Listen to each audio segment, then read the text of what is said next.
Senatore Marinello, ecco, lei ha deciso di scendere in campo anche per le prossime elezioni del 5 novembre all'Ars. Ecco, quali sono le ragioni di questo suo rinnovato impegno politico? Siamo fortemente convinti che la Sicilia e la provincia di Agrigento hanno bisogno di tanto.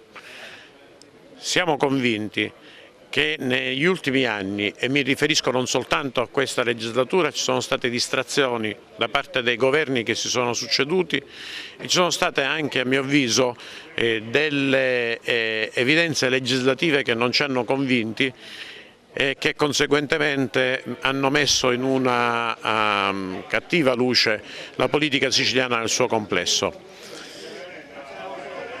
Il gruppo politico al quale appartengo ha deciso di spendersi, designando il sottoscritto come candidato alle elezioni regionali, e partendo dal presupposto che nei momenti di difficoltà bisogna metterci la faccia e spendersi mettendo sul piatto la propria esperienza e mettendo sul piatto soprattutto la volontà di costruire un percorso virtuoso.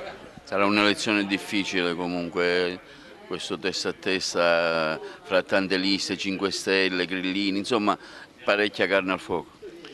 Sì, sicuramente è un'elezione difficile, ma non esistono d'altronde elezioni facili, ma credo che come sempre la gente poi alla fine saprà esattamente scegliere il meglio nell'interesse della Sicilia e nell'interesse della provincia di Agrigento.